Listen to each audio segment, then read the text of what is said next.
Welcome in, ladies and gentlemen. Divisional round, daily fantasy. I really don't know that you could have a better super wild card weekend. The games were incredible. So it was an Yeah, they awesome were awesome. weekend. I think Gabe and I probably watched every single game I this 1000% weekend. watched every single game. Yeah, Yeah, and I watched every it was snap. It was amazing. Can't wait to see this divisional round. I think it's going to be just as good. There's a lot of great matchups this week. You got Bills at Broncos, over under 45.5, Broncos minus 1.5. 49ers at Seahawks, Seahawks minus 7.5, over under 44.5. Those are your Saturday games. Your Sunday games, Texans at Patriots, Patriots minus 3, over under 40.5. And then to close it out, Rams at Bears, Rams favored by 3.5 on the road, over under 48.5. So we got an awesome slate of games. Not a lot of high over unders. So this is going to be, I don't think it'll be as high scoring as last week, if I had to guess, but we'll see what happens. I'm going to talk a little bit about the weather later as we talk into values, because I think that's going to come into play some as we get into the wintry mix that is coming down the slate or down the stretch. But I don't know, man. I'm excited about this week. I think it's going to be awesome. But let's dive in as we normally do at the quarterback position. So as we're talking about the quarterback position, there's a couple things that already stand out to me. And you can post this later, Gabe, but the TikTok video you sent me of Batman talking to Catwoman, and Catwoman's supposed to represent Haley Steinfeld in this video, and Batman's doing his little monologue or whatever, and Catwoman's like, "You've given him everything," and he just looks, "Not everything," and just walks away. Josh Allen is literally giving his entire body to the Bills. He's laying on the line every week. He's not. He's no got shame. a knee. He's got a finger. I mean, he is tore up from toe to head. Is pretty bad. So that's my biggest question. He's the highest priced quarterback on the slate. The second question is Matthew Stafford, listed as questionable. If you were watching that game, finger got on a helmet. It looked like it was bothering him pretty bad. And there was a moment in that game where he was like 6 for 21, 10 for 21 down the stretch. He figured it out somehow, and they won that game down the stretch. But he's a questionable. And then a last-minute question mark is Sam Darnold with an oblique. If you're an NBA guy, which Gabe and I used to be big NBA guys, obliques keep these guys out like 6 weeks at a time. So very nervous for Sam Darnold, because if he gets hit once, that might be it. So there's a lot of question marks from higher-priced quarterbacks this week. But, Gabe, I'll let you start us. What do you see out there value-wise at the quarterback position? Zion Williamson's had an oblique injury since draft night, like 4 years ago. He's never shook it. Oh, that's so true. Well, I mean, I'll start by saying this, just leading into the week. I mean, the tighter we get into these slates with less games and better teams, like we've talked about before, the value's tightening up. So when you get to some certain positions like quarterback and running back, you get very chalky, very fast. And it's hard to find a good, a value play when you're talking about core four and stuff. So I'm going to start it off here with some stats on because I really like the prospects of the Rams and the Chicago game from the quarterback position with Caleb Williams and Matthew Stafford. So I'm going to be honest with you, I'm targeting that game. Both my quarterbacks are in that game. And I'm going to pick one of them most likely in almost all my lineups. But Matthew Stafford, first of all, at 6,600. For some reason, it doesn't make any sense to me. His price dropped from last week, coming off like 27 points. I was like, how is that even possible? So when I read he's 100%, he is 100% back from the finger injury from what I read. It sounds like he is okay. So I'm not really concerned about him. He's not even questionable anymore. He's a full participant today. So I think Stafford's fine, but the finger is not what scares me. And I'll tell you what scares me. In 5 of the last 6 weeks, he's had 20. He's had 23 plus points. So that doesn't scare me. But unfortunately, in the last 10 games in the rain or in the snow, he's 1-9 with 16 touchdowns and 11 interceptions. Terrifying. That's slightly above 1 touchdown per interception. And this season, just totally, he's had 49 touchdowns and 9 interceptions. So you're talking about like 5 touchdowns per interception this year. Yeah. Now, that was 10 games in the rain or snow. That wasn't bad weather games. In bad weather games, he's 1-8 with a 14 touchdowns and 11 interceptions. So they're expecting, I read, wind chills in the zeros to negative tens in Chicago this weekend. Couldn't pay me to sit in that stadium. I've I'm heard gonna watch it from the comfort of my home. I've heard they're talking about players wearing scuba suits under their uniform. They're gonna be so cool. That's gonna be the LA boys. I'll promise you that. That ain't gonna be the Chicago boys. It's gonna be the LA boys. They're not gonna be ready for that 0 to Yeah, -10. I feel like, but with Matthew Stafford, I find it hard not to start him in that game with how bad Chicago's defense has been and the way Jordan yeah, Love played last week. I mean, Jordan Love tore it up for over 30 fantasy points. Chicago's defense, regardless of the cold, is still bad. Just because it's cold outside doesn't make them a better defense. It will maybe affect the offense for Los Angeles, but with Matthew Stafford, it's so hard for me not to trust him because he's been so consistent all year and his price has dropped. I really do think Matthew Stafford and their volume in the passing game is insane too. So it's just like I said, 49 touchdowns. Just for perspective, I think Caleb Williams this year only has 29 passing hmm touchdowns. Caleb Williams was a really good quarterback, and he has Stafford has 20 more touchdowns on the season passing than Caleb Williams. And people would say Caleb Williams had a really good year. So I mean, it's unreal yeah, Matthew Stafford's MVP level of play. So I do think at 6,600 you have to take a chance on him in that game yeah. with the highest over under of the weekend slate. And then my segue there is Caleb Williams, who in games, bad weather games, he's actually 3-1 so far in his short career. He's only played 2 games, but in bad weather games, he is 3-1. It seems like the cold doesn't really affect him that much. And I'll be honest with you, if it doesn't affect Caleb Williams, then I don't know why you'd be scared of it affecting Matt Stafford. I know the history of Matthew Stafford shows that it has affected him, but Matthew Yeah, Stafford is one of the toughest quarterbacks I've ever seen play the sport. I mean, I think about that game against Detroit when he dislocated his shoulder, came in and threw the touchdown and came back out. I mean, it surprised that stat did surprise me how bad Stafford has been in bad weather games. Uh, yeah. but but how many of those times was it against the Chicago defense? I couldn't tell you. I'd have to look that up and see what defenses he played. No doubt. Anyway, a little bit further on Caleb Williams. In his last 4 games, he's averaging 288 yards and 2 touchdowns a game. It's pretty solid. And then I wanted to break it down to what does the Rams defense like to do, and how does Caleb Williams play? The Rams, it surprised me. They're running zone coverage at 80% at an 80% rate this year. I mean, that's a lot of zone coverage. And then I was like, well, where does Caleb Williams rank as far as his production versus zone and man? He's kind of middle. He's upper middle tier. He's 21st in quarterbacks this year against the zone in terms of like completion percentage and yards per game. So Caleb Williams doesn't struggle like some quarterbacks do versus the zone, and the Rams run it a lot. So I'm not really concerned about Caleb Williams versus the Rams defense this weekend. And also we saw Bryce Young have a really good game last week, throwing a couple of Yeah, touchdowns. And if Bryce Young can do it, I think Caleb Williams can find a way to do it at home versus that defense for who's going to sure. be freezing cold. So that's my 2 quarterbacks. I'm kind of zooming in, circling in on. There's some good quarterbacks, but none of the matchups really stand out to me. Those 2 matchups I think are the 2 juiciest: the Chicago versus the Rams. Yeah, I agree. I think that's my favorite matchup, despite the weather. The only thing that concerns me is what are the LA receivers and tight ends? What can they do in the cold? I Because know. if LA stalls out, it could become one of those just try to survive first to 20 wins, and Yeah. that would be sickening if you put all your lineups on Caleb Williams and Matthew Stafford. But I also have Caleb Williams this week at 6,100 against the Rams, who's 15th to fantasy quarterbacks, allowing 17.2 fantasy points per game. If you were listening to the broadcast of Rams versus Panthers, the play-by-play guy, I can't remember who it was, but he was talking about how the Rams defense is predicated on pass rushing and getting to the quarterback, and hopefully their secondary can hold up.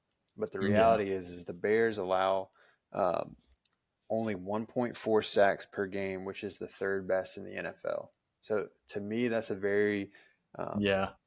important stat, because if your defense is all predicated on rushing the passer, putting pressure on the Right. quarterback, well, Caleb Williams uses his legs really well. They have a decent offensive line, And if they can't put any pressure on him, I think Caleb Williams is going to have a really good day.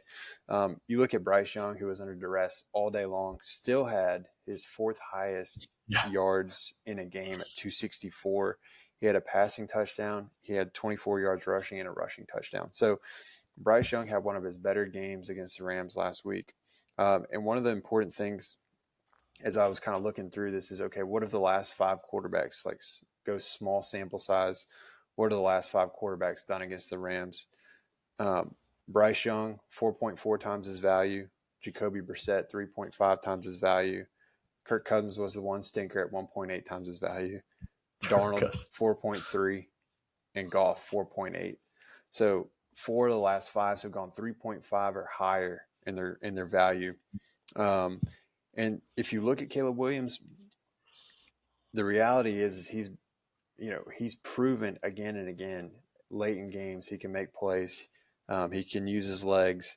I mean, he finished last week with 361 yards passing and 2 touchdowns, and he was one of the higher producers at the quarterback position. Let And me the say this, Rams, Brendan.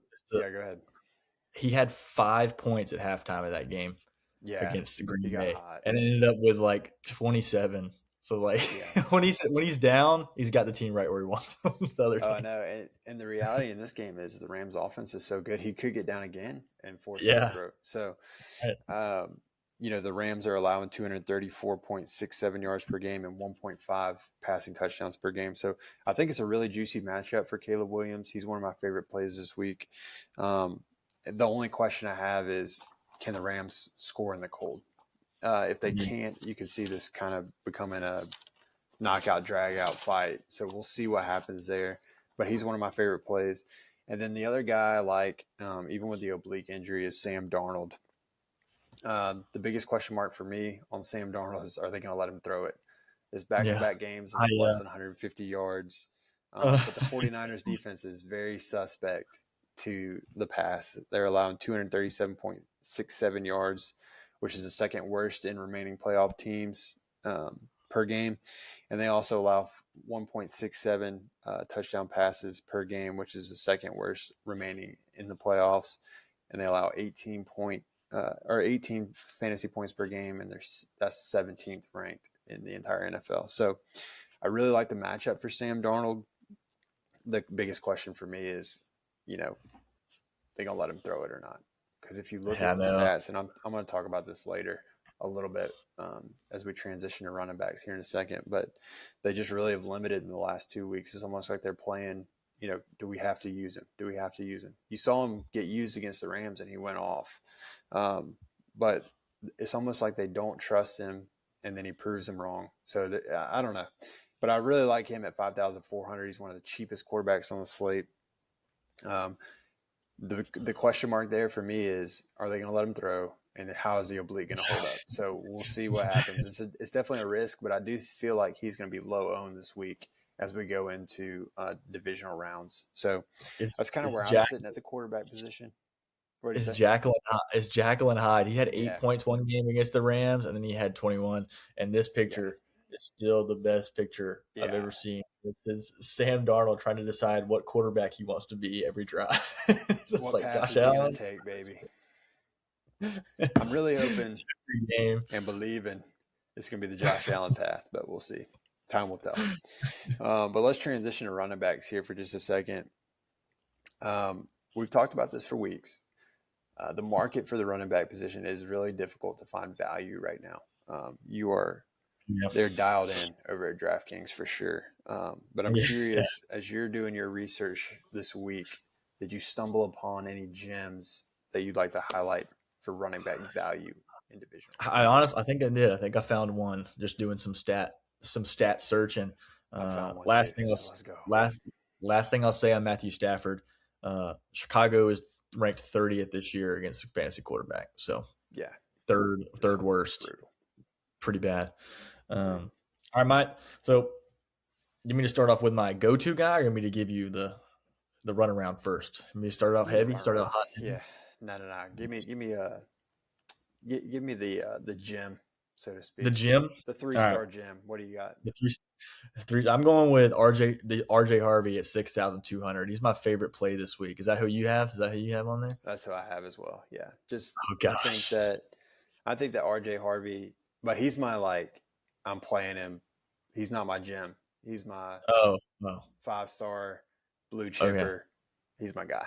So Oh no, that's my guy. Like that's my. I thought. Let me explain why. He's my guy that I'm going with in like almost every lineup. A little yeah, foreshadowing here, yeah, maybe some core four action.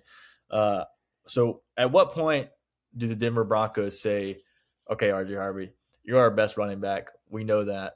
Let's go ahead and take the reins off of you and let you eat." I mean, it has to be. It has to be soon. now, I feel like, but yeah, I mean, it's playoffs. It's win or go home. Like, yeah, how long are you going to trust Tyler Beatty back there, your third string running back? Like it's got to be RJ Harvey. He actually won. He won some. These aren't like actual awards, but Yahoo gave him Fantasy Football Rookie of the Year this year. mm-hmm. RJ Harvey. After the J.K. Dobbins injury and everything, he hit a really good fantasy season.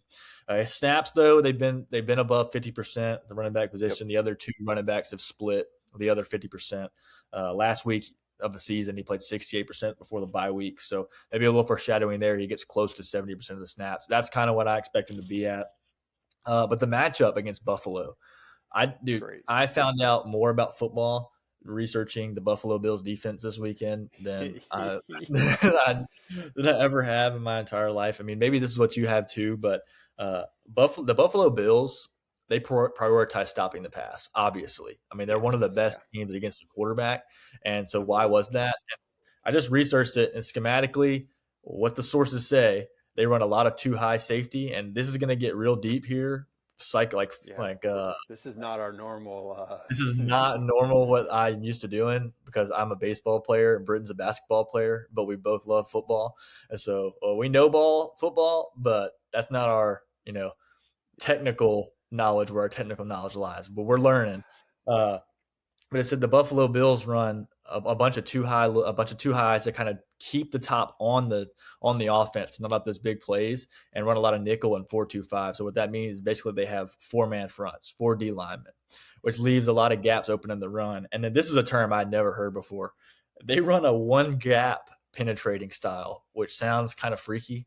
No Diddy, but a one gap penetrating style, and it says great for pass rush. And what that means is that once the ball is snapped, they try to shoot gaps immediately. They're not engaging with the blockers and trying to hold them up and get them. They're basically it's like a risk reward type pass Yeah, rush almost, which is why they get gashed so much in the run game, is because if they shoot the wrong gap, it's a yeah, 15-20 toast. yard gain.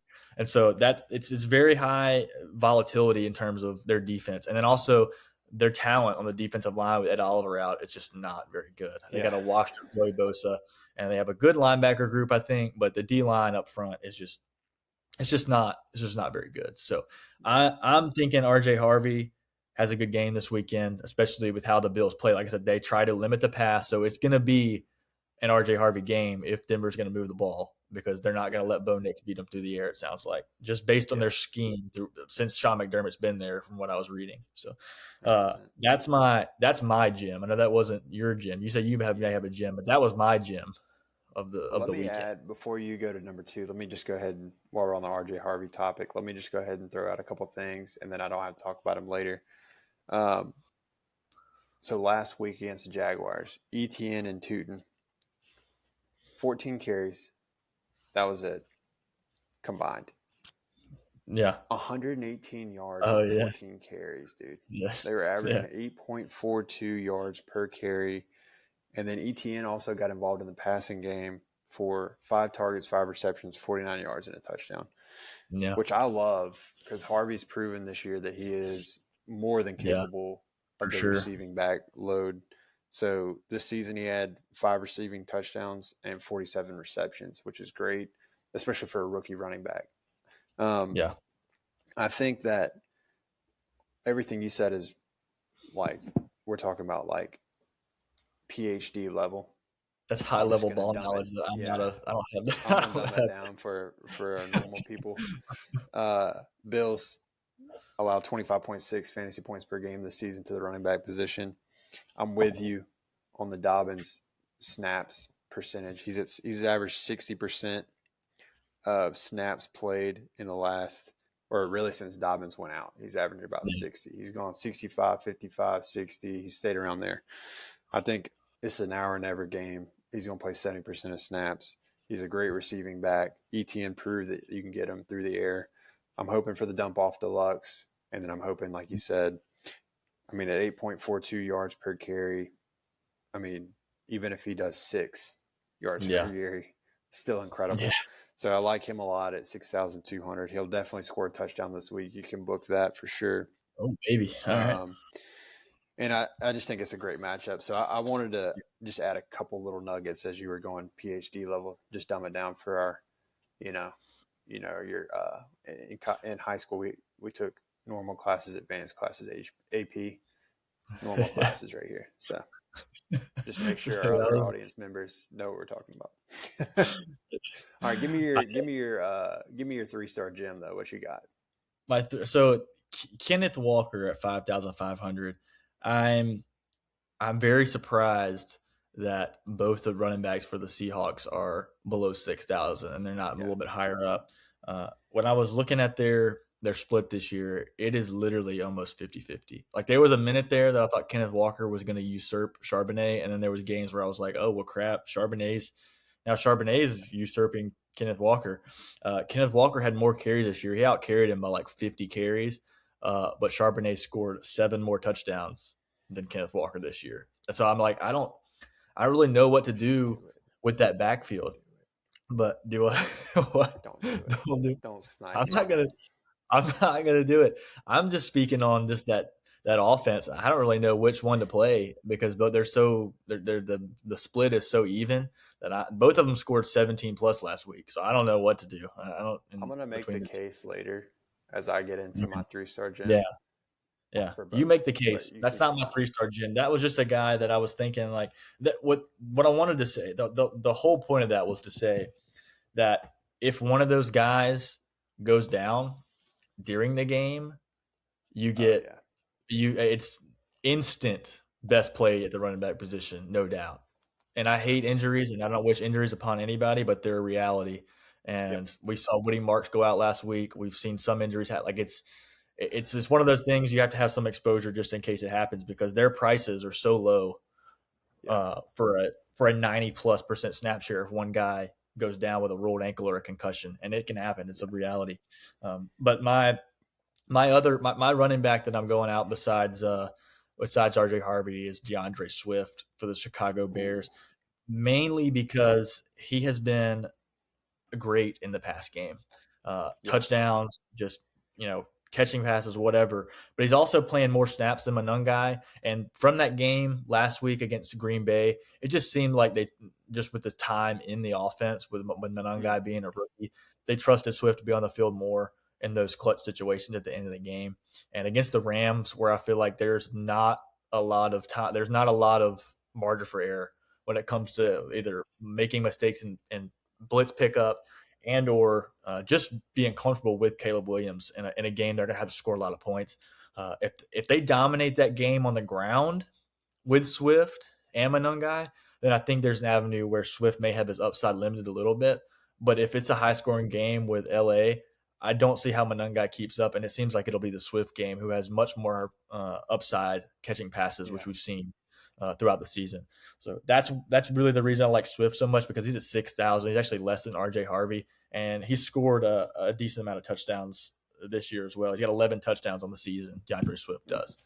So I like Swift in that spot in a high scoring game against LA, who hasn't been amazing. They've been kind of in the middle of the road against the run as well, letting up 109 rush yards a game. So it's with if they try to get the game going on the ground, it's going to be hard because you're Yep. splitting 100 yards between Manungai and Swift. That's not a good Yeah.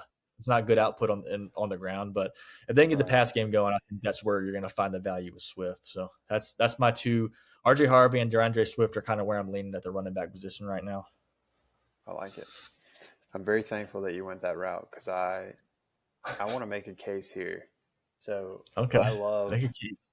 Charbonnet this week at 5,300. He's $200 cheaper than Kenneth Walker, but you talked about touchdowns. Yeah, Sharps, if they're running the ball in the end zone, it was 12-5, Charbonnet had the touchdowns on the ground. However, in the receiving game, Walker was 5, Sharps was 1 this season. So Yeah. Charbonnet has 13 touchdowns on the season, Walker has 10. The thing that makes me very intrigued by Charbonnet this week is if you look at the last 3 weeks, weeks 16, 17, and 18, Charbonnet outsnapped Walker consistently at about 55-45, which is not crazy, but you're getting the running back that at a $200 discount is out snapping the one that's $200 higher. So I really like that. I really like that for him this week. But one of the things that's interesting to me is if you look at their last game against San Francisco, which was the last game they played in the regular season because they haven't played a playoff game, Charbonnet had 17 carries, 74 yards, and a touchdown. He had 3 catches for 23 yards. Now, Walker did have more yards, but again, we go back to that touchdown. Charbonnet got the touchdown against San Francisco. So I'm sitting there rolling around in my head. All right, what do we do here?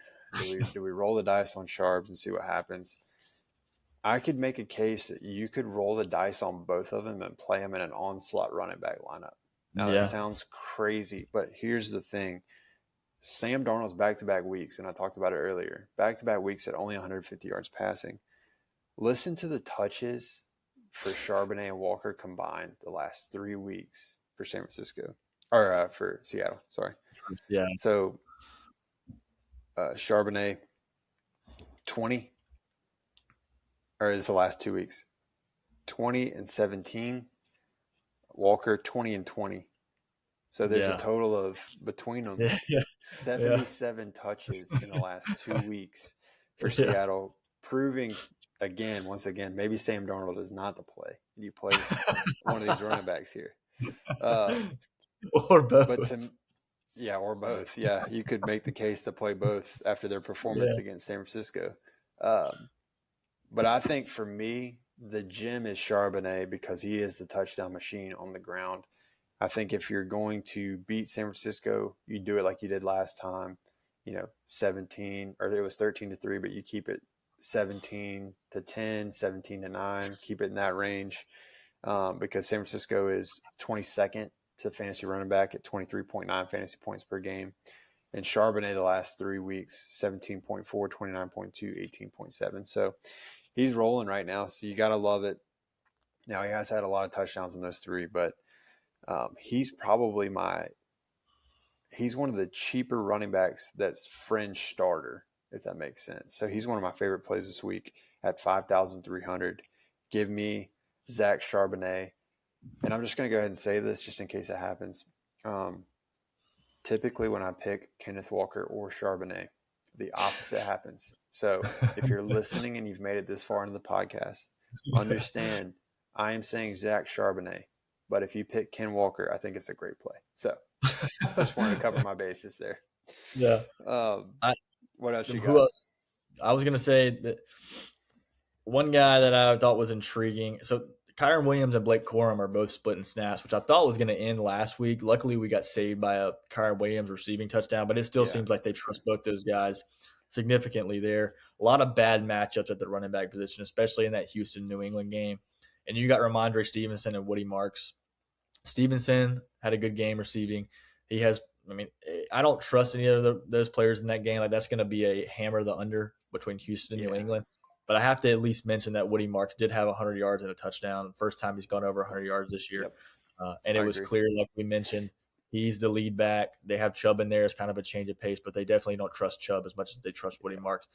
Unfortunately, though, I'm not recommending starting Woody Marks because that's the only guy that suffered a career-ending injury in every single game and has somehow managed to finish every single game he's played this 100%. Year. But it scares 100%. me to even put him in a lineup at 5,900 against the New England defense, who's 4th against the fantasy running back this year and 6th in total rush yards allowed. So I'm staying away from that game at the running back position. But there is some if you get to a spot where you've got a lot of different lineups, maybe throw one of them in and see what happens because I will say the Houston defense did let up like 200 total yards to Ashton Genty once this year. So maybe Ramondre Stevenson's not a bad play there with his pass catching upside. Yeah. He outsnapped Henderson last week, like we saw. So that's wanted to mention that game because it's besides that, everything else is just heavy chalk with McCaffrey, Cook, and Kyron Williams. Yeah. I like it. Well, we're missing C Swag desperately for this next segment. Tight end values. He's our soundboard guy and hammers out Mhm. the can. He hammers out all our additional sounds that we need. So Yeah, tight end value this week. I've got two guys that I wrote down. I wrote down two and I penciled in one because I figured you were going to talk about this guy.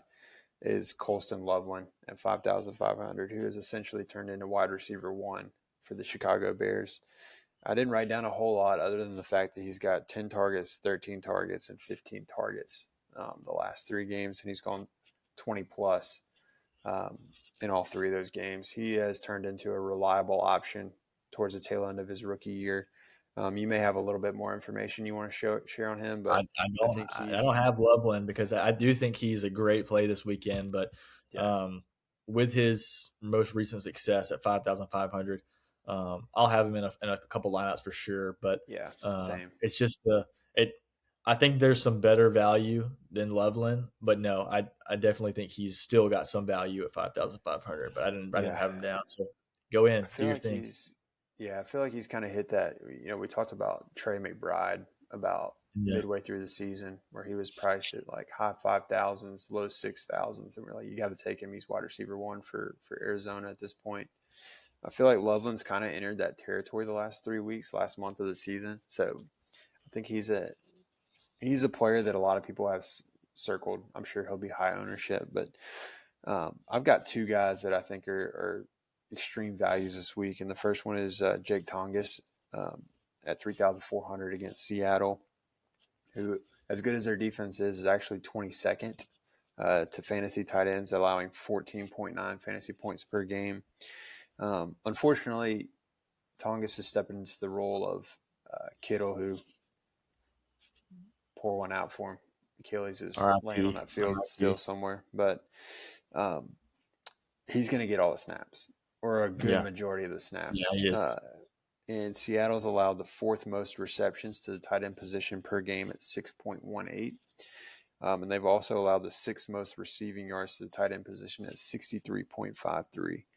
Um, I think I do think that if you look at San Francisco as a whole, I think this is going to be a harder game for Christian McCaffrey. You saw that the last time they played.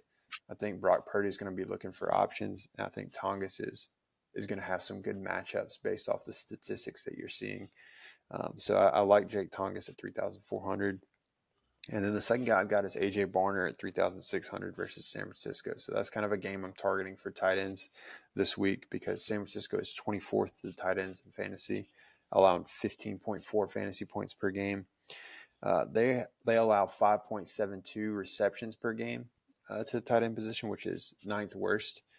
And they also allow 55 receiving yards to the tight end position. But the thing that's interesting about uh, Seattle's defense is they allow 0.61 touchdowns per game to the tight end position, which is the I mean, highest. San Francisco.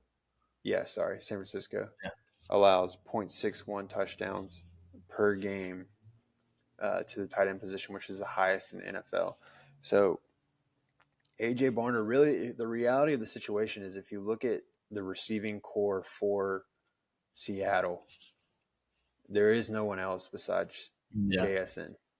So where do you go? I think this is statistically a great matchup for AJ Barner.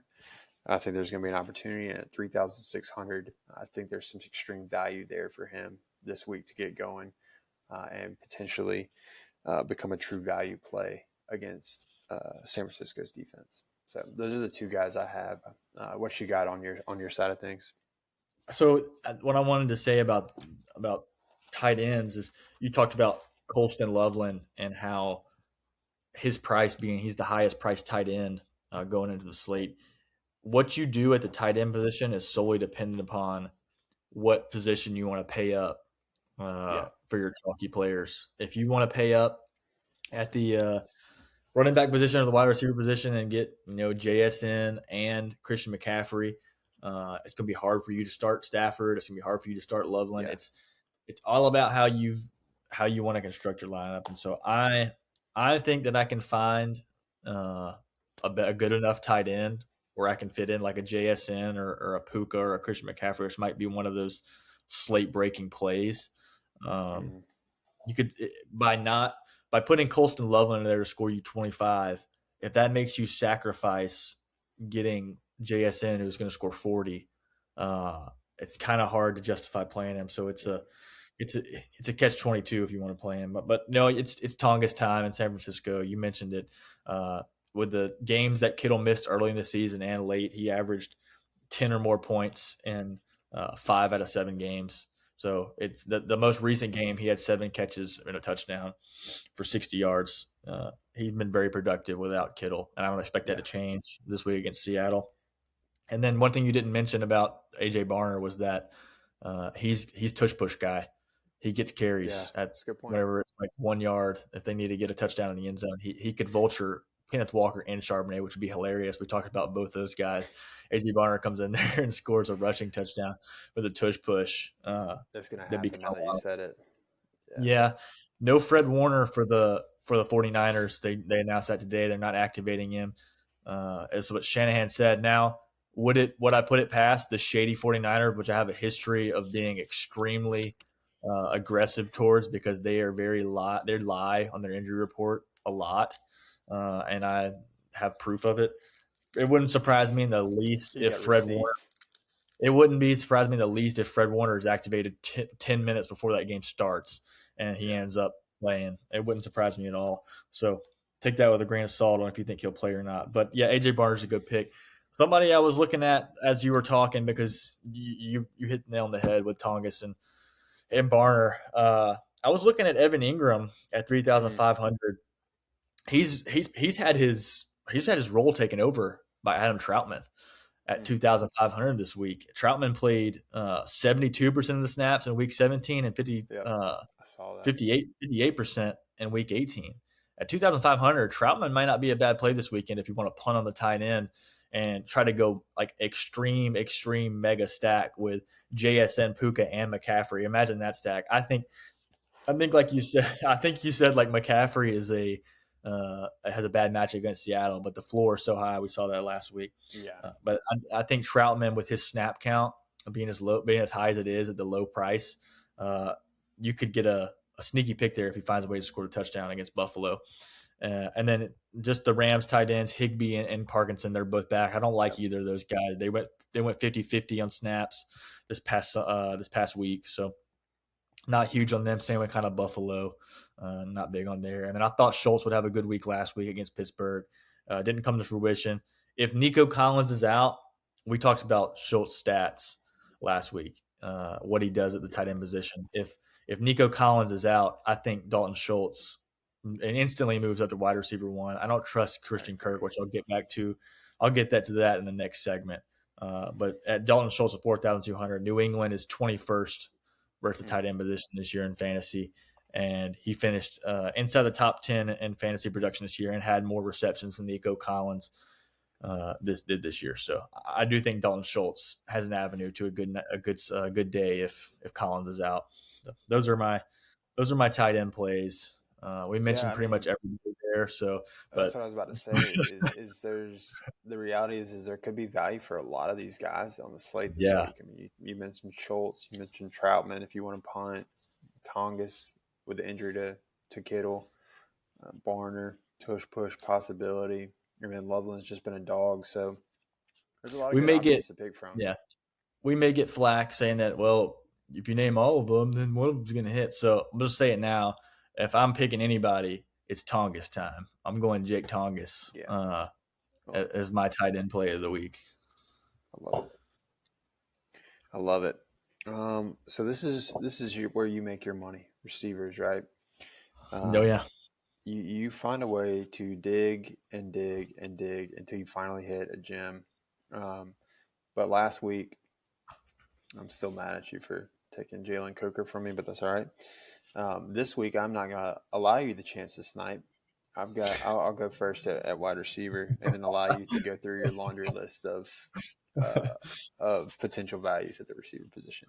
But All right, hit me up. so my favorite play of the week at receiver is Devontae Adams against Chicago at 6,500. Okay. Devontae Adams, once a Packer, always a Packer. I don't know if you heard that on Kay Adams today. Oh yeah. Okay. Going into Chicago, he's excited about that. So wrote down some uh, career stats for Devontae Adams against the Chicago Bears. Played 17 games against the Bears, 146 targets, Mm. 88 receptions, 1,000 yards against a single team. So basically, in a 17-game season, he had 1,000 yards against the Chicago Bears. And he also has 10 touchdowns. So Devontae Adams, don't think the cold's going to affect him. One of my favorite things about him is his ability to get open at the goal line in short down situations. What's the saying? They could get open in a phone booth, I Yeah, believe. he's He's open one of man. those guys that can get open in a phone booth. Chicago is also 31st to wide receiver position, allowing 38.5 fantasy points per game. We know how good Puka Nacua has been this year. But what if Chicago says, screw it, we got to figure out a way to take this dude away? Well, Mm-hmm. Devontae Adams is still a dog. Oh yeah. Last week alone, he had 13 targets. Now, he didn't do a lot with the targets. He only had 5 receptions for 72 yards. But this is also the cheapest you're getting him. The last 2 weeks, he's been at 6,500. Before his injury, he was sitting at the 7,000 mark and higher. So price-wise, he's at a good price compared to where he's been.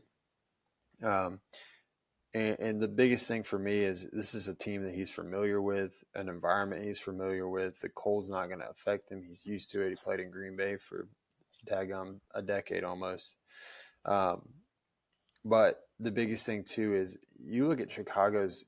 I think I talked about this before the playoffs started, and I probably have it in my notes somewhere. But I think they had 32 passing touchdowns allowed, which was like second worst or first worst. I Oh think wow. Dallas might have been the first worst. But if you look at last week against the defenses, who allowed the most passing touchdowns? It was Chicago. They allowed 4 passing touchdowns last week to Jordan Love. I think they're going to get exposed again this week. I think that there's going to be multiple touchdowns to be had. I think Devontae Adams will have one. So he's my favorite play this week at the receiver position. He's still, 6,500 is not like a crazy value, but I think based off of If you history.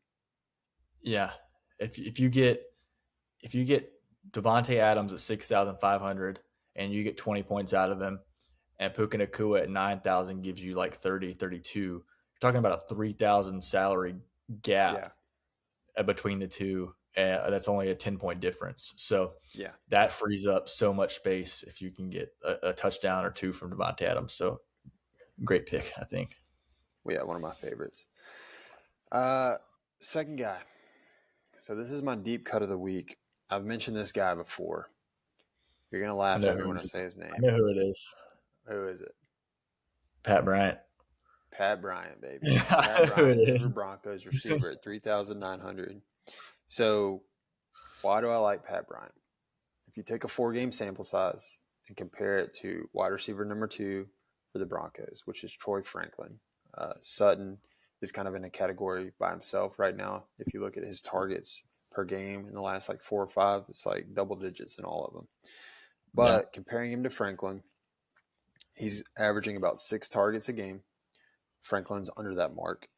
Not significantly, but enough to make you say, okay, is it worth taking $1,000 salary saver here at 3,900 if he's Yeah. getting more targets?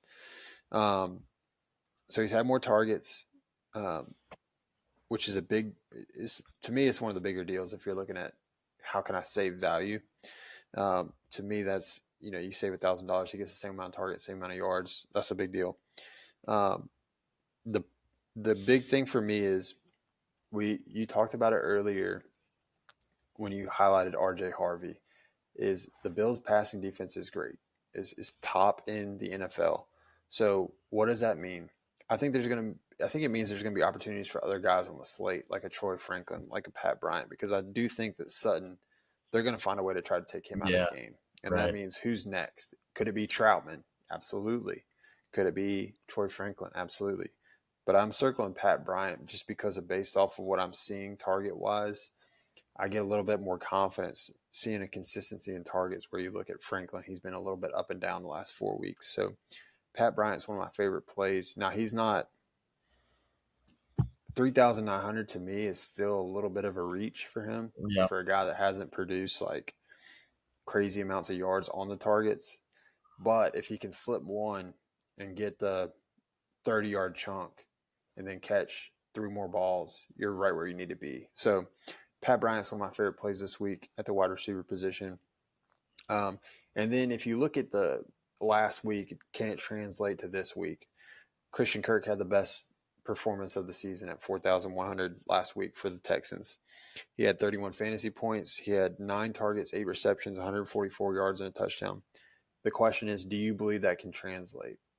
I'm not sure because, like you Yeah. said, he basically doubled his production of the season in 1 week. So I'm curious to kind of get your feel for that. We'll circle back to that one because the other guy is Demarcus Robinson at 4,400. Very tough matchup against Seattle, but exploded last week. 7 targets, 6 receptions, 111 yards, and a touchdown. And then Khalil Shakir at 5,100, 12 targets. I mean, 12. I don't think because of the way that Shakir plays, he's all over the field, slot, outside. He moves around. I don't think they'll blanket him with Surtain. So what does that mean? Is he still going to get that kind of volume of targets? Because the crazy thing is he had 12 targets, but he also had 12 receptions. So he's catching Yeah. everything. You know what I'm saying? Yeah. So I'm curious to see where your thoughts are on those 3 guys having great weeks. Does it translate? I know you're going to talk about it a little bit, but where are you seeing wide receiver value this week? Well, so this is the thing about wide receiver positions. It's always been this way. It's all about matchups Yeah. with opposite corners, and this is another this is another deep uh, psychological analysis on the Buffalo Bills defense. But when you run a lot of too high safeties, that's the whole point of that is to be able to neutralize the guy on the outside and kind of blanket a guy and use the term bracket. If nobody knows what that means, is basically where you have a safety here and a corner here and your receivers above there. And that way, basically, they can kind of box him into a corner and not allow him to get up the field or really get loose on any of his routes. So it's Cortland Sutton, I'm a little bit scared with there because of what Buffalo may do for him and any of the Denver receivers, to be honest with you. But I think the value does Yeah. lie with Pat Bryant. But he's not really I'm not super confident. And I think that Denver's going to have to control that game on the ground and hope the defense comes through and limits Josh Allen. But my favorite play this weekend at the wide receiver position is Brandon Cooks Ooh, with Tyrell wow. Shavers. With Tyrell Shavers tearing I think he tore his ACL or he's out. He's on the IR now. Joshua Palmer also on the IR. Yeah, I saw Cooks that. had Cooks had 3 catches last week, or he's averaging 3 catches for 75 yards in his last 2 games. Sorry, he had 100 yards in Week 17 with Josh Allen, and he's instantly bumped up into the wide receiver 2 role with Khalil Shakir. Now, last week they said Keon Coleman was going to have an increased role. He did have 1 catch for 36 yards, but this is where the matchups come in. Keon Coleman is not a slot receiver, so I don't think that he's not going to take that role away from Brandon Cooks, and he is a deep threat. However, if I'm going to look at anybody that I think Pat Surtain is going to target, I don't think he's going to follow Khalil Shakir around on the field. Maybe he will because Khalil Shakir is so heavily involved in that offense. Yeah. I could see that happening, so maybe that's how Keon Coleman gets open. But I do think Brandon Cooks, whenever the Buffalo Bills are doing their scouting report, I'm not real sure he's number one on the list of who they're going to be putting Pat Surtain on. I don't think they're putting Pat Surtain on Brandon Cooks. So that gives me a little bit of confidence that he'll get the better matchups. And he's going to dial the clock back, I think. So I do like Brandon Cooks this week with the injuries to the other receivers. But Keon Coleman is 3,500. And the saga of Keon Coleman, it would just be like the revenge arc against all the Buffalo fans that have trashed him all season for him just to Yeah. go off and catch like 2 touchdowns at Yeah. 3,500. So definitely do some. So we talked about Khalil Shakir last week and the routes that he runs. This is why I don't know if Pat Surtain will be on him, is because flats, screens, short crosses, no like deep corners, deep post ends. Like Shakir's not running a ton of those routes. I mean, he definitely has the skill. We saw it this week with 12 targets, but A lot of his, catches were within 5 yards, which I just don't think they're going to waste Pat Surtain Yeah. with between giving him a 5 yard between the line of scrimmage. I just don't think that's where Sertan's talent is best utilized. Like I think he's best at utilize limiting downfield threats, which would be Keon Coleman and potentially Brandon Cook. But I do think Keon Coleman is the greater downfield threat, and I think he'll Yeah. be on the field out there a lot with his blocking ability. So that's Shakir. Sure, I think that's going to be a more of a schematic thing with him. Limit those short passes, and like we mentioned, Jacksonville was worse in the league at defending all those routes that Shakir did well, which is evident with the fact that he had 12 catches for 12 targets and 12 catches for over 100 yards. I don't really know if that's going to be the case this week against a Denver defense, which has been good at everything. Yeah, So it's for sure. uh, I think Cooks is the value there, and then uh, for the Seattle Seahawks, Cooper Kupp is very intriguing to me at 3,500. It's just you talk about a receiver who doesn't have much life left in his legs. I mean, Yeah. he's got a few more opportunities to ball out, and it reminds me a lot of Christian Kirk. Like Christian Kirk had done nothing all year. He had been limited to 239 yards for the entire season, then busted a 140 piece on a defense with Collins going out. It's just like those receivers that have it's like their last hurrah. It was like Christian Kirk. I mean, it was like he had millions of dollars on the line in that one game of incentives to go for over 100. I mean, he balled out. I've never seen a dude play so Yeah. bad throughout the season and then just break out like that. So Cooper Kupp's been on the field for 77% of the snaps for a majority of the season. Like he's on the field way more than Shaheed. I think you get a pretty solid volume wise in terms of snaps with Cooper Kupp, but your upside with Shaheed for the big plays there. But I do think Cooper Kupp at 3,500 is a good value there. San Francisco, it makes me think about like what do playoff teams want to do? They want to limit your best players, and with Jackson Smith and Jigba at 8,500, and then the wide receiver two being at 3,500, that's such a wide discrepancy in Yeah. salary. If they try and take Njigba away, and you can get Cooper Kupp there, it's just I like the potential against the San Francisco defense. I'll say that because San Francisco, uh, not an elite defense against the pass. We'll just say that. Yeah. That's That's, that's that's a good way to but put it. yeah, those are my Brandon Cooks and Cooper Kupp are kind of my two value plays. I have Pat Bryan on here as well, like you said, and I don't trust Christian Kirk still. I don't know why. If I'm gonna go anywhere with Houston against New England, like once again matchups, Christian Yeah. Gonzalez, cornerback for New England, very very good corner. Most likely he will be on Collins if he's playing, and he will be on Higgins, who is the other downfield threat. Christian Kirk will most likely be in the slot again, where we saw him dominate against um, who was it? Pittsburgh in the middle of the field. So take that with a grain of salt. Christian Kirk will potentially be in the slot, so there is there is potential he goes off again. But for some reason, I can't trust him considering he doubled his season output in one game, and it's like the Yeah. sample is just not there. I But know. if Collins, I will say, if Collins plays, I probably won't take a chance on Kirk. But if Collins is out, I'll take a flyer on him in a few Yeah, you teams got for to. sure. Yeah, Absolutely. Absolutely, dude. All right, so let's jump to do you want to go core four then plum, or you want to go plum and then core four? go core four. All right, Go let's go core four. core four then. Give me Sharbs, give me Jaden Higgins, give me Jake Tongus, and give me RJ Harvey. I didn't talk a lot about Higgins, but um, I do like Higgins instead of Kirk for some reason. With So Collins out. Yeah. I'm going Higgins there. Yeah.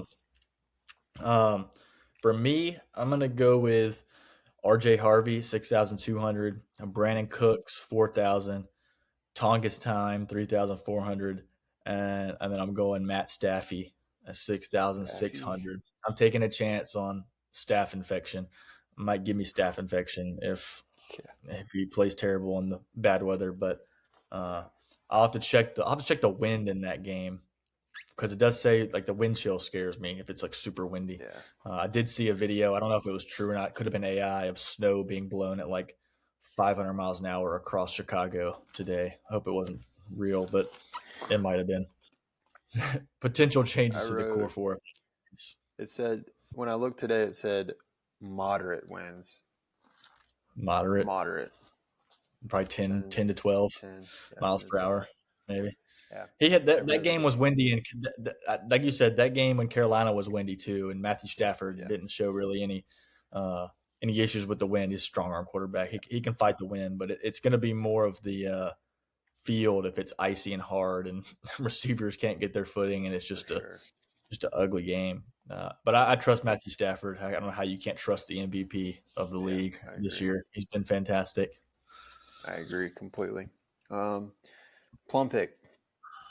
What you got? I'm gonna roll Cooper Cup at 3,500. Cooper Cup. I'm gonna do it. Cooper Cup. He only has 2 touchdowns this year, and he has 593 yards.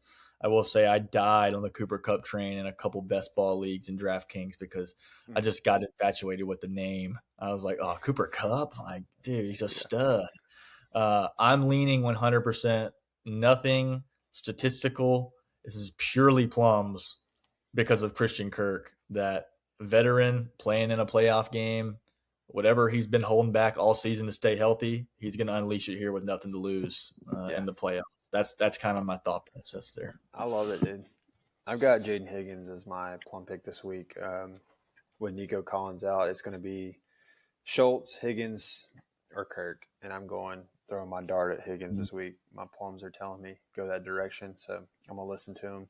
I have been steered quite wrong multiple times this season, but Jaden Higgins is my plum this week.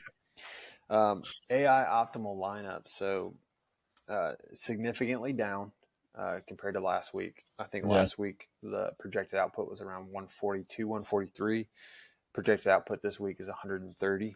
There's some good defensive matchups, so that makes sense. But quarterback is Drake May, who we did not talk about. James Wow. Cook, the third, scares the mess out of me against Denver. RJ Harvey, JSN, Cooper Cup did make the list in AI, so just something to keep an eye on. Puka Okay. Nakua, tight end AJ Barner. They doubled the tight end and went Jake Tongas as well. And the Yeah. 49ers defense and special teams for a projected 130.3. My AI optimal lineup, I've got Caleb Williams, RJ Harvey, Charbonnet, JSN. I've got Puka, which I really wanted to go Devontae Adams there, but there's not enough players to pick from to make your Right. lineup really work out. So I'm going Puka there. It may change at some point. I put Adams in there, but Puka right now. Jaden Higgins, Jake Tongas. I've got Demarcus Robinson at my flex, and got the Bears defense and special teams to round it off for a projected total of 122 fantasy points. So more gut feel than the AI. AI's Yeah. go strictly numbers. So we'll see what happens. What you got? Respect. I'm gonna go Matthew Stafford, R.J. Harvey, Christian McCaffrey with the high floor, Pat Bryant 3,900, Brandon Cooks revolutionizing the wide receiver position at 43 years old. Jackson Smith and Jigba 8,500, Jake Tongas 3,400, and then I'm gonna go DeAndre Swift at 6,000 with the Bills defense. But looking at this, I'm a little bit weary on Pat Bryant, and Yeah, I know I had DeAndre Swift in my value picks, but I think there is an avenue there. Just looking at it to go double tight end Tongas and Loveland, maybe bump yeah, up the defense to like the Texans, and then yep, just bump Pat Bryant down a little bit. Like I kind of thinking about that, I was like, ooh, double tight end. I kind of yeah. Loveland. And honestly, this may be the week. I mean, we walked through the values at tight end. It may be the week to go double tight end. Yeah, So I don't mind that one bit. it's projected Um, such a low scoring week too. It's gonna I mean yeah, you've got to find upside somewhere, and Colston Loveland with the way he's played in the last 3 weeks has been unreal. yeah, 20 plus in all 3 games and over 10 targets. It's just I don't know why I struggle trusting him. I don't know if it's Caleb Williams. I don't know if it's just the Bears or weather. maybe I just Yeah, got burned by him one time this year and can't remember. But I'm scared of him. But he played well last week and I had him in a I few know. teams. So This I'll dude uh, I'll still think he give plays well. I'll give C Swag a lot of credit. He's been pounding the Yeah. Loveland drum all season long. It feels like so. I know for a fact that would be in his in his optimal lineup for Oh, sure. for So, sure. He's been pounding Colston Loveland for sure. Pause. Paul. All right. So as we wrap up, man, any last minute things you want to talk about? Any last minute ads? Any other players you want to talk about? No, but you know, sorry if we rambled on about every single player on the slate, but just Yeah, kind of wanted to chop it up and give for sure. opinions and outlooks and kind of forecasts for how we think these games will play out. Because as much as DraftKings is about finding values and picking the right players, it's also about game script and Yep. how you think the game's going to go and how that plays out in terms of fantasy production. So wanted to kind of talk about that because we watch way more football than we Yep. probably should as human beings. So Yeah, um, 100%, I feel dude. like we have a good idea of what teams do well and what they don't do well. Yeah. Uh, so Yeah, RIP to our but I played way more basketball, but I have watched way more football in my yeah, life for sure. there's no doubt. Which is kind of funny because I was god awful at football. My middle school career lasted like my dad didn't let me quit, so I had to play seventh and eighth grade. But I should have quit after seventh grade because I This played is it, like Brandon. Look, 13 seconds. there's like a chart, like it's like talent is like this, and when talent goes up, interest goes down. Like it's an inverse. You rarely get a player whose talent is here and his interest is also going. And that's when you get Tom Brady, Peyton Yeah, Manning. That's when you get the goats. But most of the time, when your talent is low, the interest is high. I'll say that. yeah, yeah. I was never good, but I I love football. I love watching it. This has been an awesome season. Kind of sad it's ending, but hopefully we have a great week, and then next week we'll be back for championship week, and then we get a 2 week break before the Super Bowl. So hope you guys enjoyed it. Gave you a lot to think on as you get ready to build your lineups. But happy hunting. We'll catch you for the NFC and AFC championship next week. See you guys.